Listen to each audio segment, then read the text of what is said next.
আসসালামু আলাইকুম। কুষ্টিয়া জেলার মিরপুর উপজেলার 8 নম্বর ছাতিয়া ইউনিয়ন পরিষদ থেকে আপনাদের সরাসরি লাইভে আসা হয়েছে।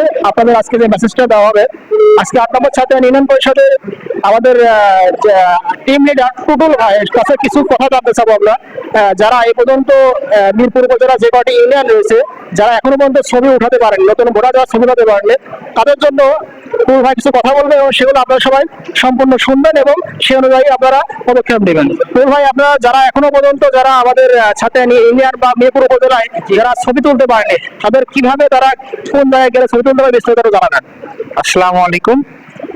এখানে মিরপুরে যতটা ইউনিয়ন আছে যারা বাদ পড়েছেন অথবা দেখা যাচ্ছে দীর্ঘদিন বিদেশ ছিলেন, এলাকার বাইরে ছিলেন, তাদের হচ্ছে নিজস্ব যে ইউনিয়ন পরিষদ আছে সেখানে গিয়ে ছবি উঠাবে।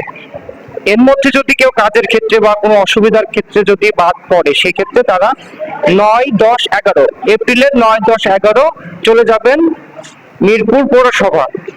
সেখান থেকে আমরা তাদের ছবি উঠিয়ে দিব। তবে সাথে নিয়ে যাবেন প্রপার ডকুমেন্ট, যেমন নিজের 17 সংখ্যার যে জন্ম নিবন্ধন আছে এটা অবশ্যই লাগবে, মা বাবার লাগবে। কেউ যদি মাধ্যমিক বা উচ্চ মাধ্যমিক যদি শিক্ষাগত যোগ্যতা থাকে সেই ক্ষেত্রে তিনি একটা মার্কশিট নিয়ে যাবেন, অথবা দেখা যাচ্ছে মার্কশিটটা ওঠানো হয়নি, অনেক সময় কাছে থাকে না, সেক্ষেত্রে যদি তার হচ্ছে রেজিস্ট্রেশন নাম্বার, রোল নাম্বার মনে থাকে, অনলাইনে যে একটা কপি আছে সেটা নিয়ে গেলে হবে। আর যারা বিবাহিত তারা অবশ্যই স্বামী স্ত্রীর ডকুমেন্ট নিয়ে যাবে। কেউ যদি মনে করে যে আমি কাবিন নামা নিয়ে যাব, সেক্ষেত্রেও অ্যালাউ করবো আমরা।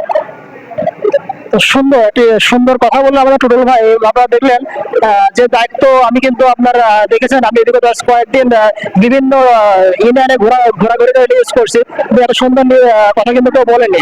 তো যারা এই কথাগুলো শুনলেন অবশ্যই ভিডিওটি শেয়ার করবেনি, আপনাদের তো সবাই জানতে পারবে, এবং যারা ভোটার এখনো হননি তারা অবশ্যই যে মিরপুর পৌরসভা থেকে অবশ্যই আপনারা ভোটার হয়ে নেবেন।